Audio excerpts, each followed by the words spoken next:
తీన్మార్ మల్లన్న గారిని కాంగ్రెస్ నుండి సస్పెండ్ చేశారు కదా, ఎలా చూస్తున్నారన్న మీరు? ఎందుకు సస్పెండ్ చేయాల్సి వచ్చిన కారణాలు?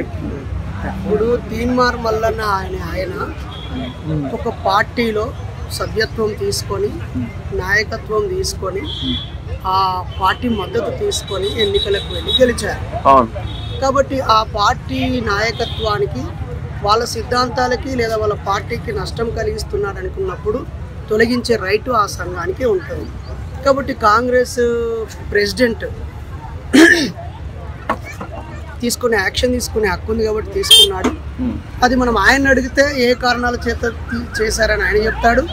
అలాగే ఈయన అడిగితే ఈయన తాను ఏ విరుద్ధమైన పని చేయడం వల్ల సస్పెండ్ అయ్యాడో చేస్తారు. కానీ మేమైతే తీన్మార్ మల్లన్నని సస్పెండ్ చేయడాన్ని నేను వ్యక్తిగతంగా అయితే ఖండిస్తాను.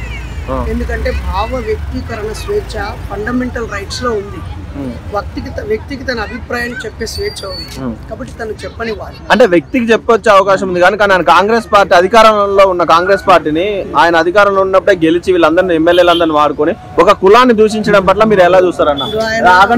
ఆయన కులాన్ని దూషించాడా, ఆ కులంలో ఒక వ్యక్తి కవ్విస్తే దాన్ని ప్రశ్నించాడా అనేది సందర్భాన్ని బట్టి చూడాలి.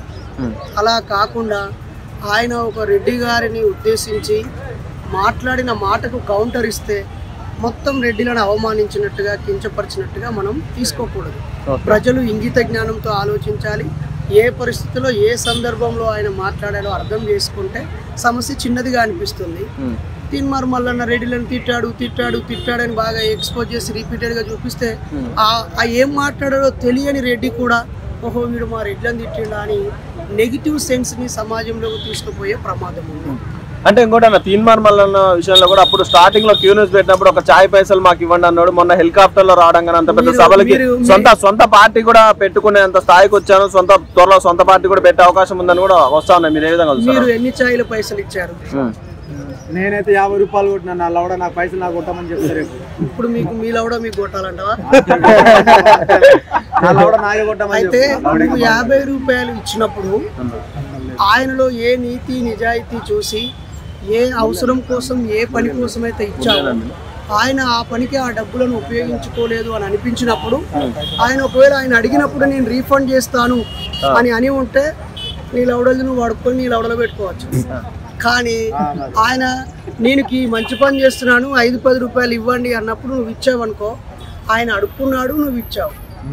ఆఖరికి కన్యాదానం చేస్తాడు అంటే బిడ్డని ఇంకొకరికి అల్లుడికి ఇచ్చి దానం చేస్తారు, పెళ్లి చేస్తారు. దానమే కదా. ఇక్కడ ఎంతో మంది ఎన్నో దానాలు. రొమ్ము మీద తన్నమన్నారా? ఎవరో రొమ్ము మీద అంటే కాంగ్రెస్ రొమ్ము మీద తనలేడా? కాంగ్రెస్ కి ఎన్ని రొమ్ములు ఉన్నాయి? ఒకటే రొమ్ము ఉంది. ఏ రొమ్ము మీద తన్నాడు? అన్ని రొమ్ముల మీద తన్నాడు. నోరు ఉంది కదా అని చెప్పి మన ఇష్టం వచ్చిన పదాలను ఉపయోగించడం బాధ్యతాయుతమైనటువంటి 4th ఎస్టేట్ మీద అడుగు మరి పోయాయండి. నువ్వు ఆయన అడగలగా నా ముందు పెడితే ఎట్లా బ్రదర్? మైకు నువ్వు 10 రూపాయలు 50 రూపాయలు ఇచ్చిన కదా, అడిగే హక్కు నీకుంది, నిలదీసే హక్కు నీకుంది. అడుక్కో బ్రదర్, నువ్వు అడుక్కో, ఇవ్వకపోతే అడుగు, అంతే కదా.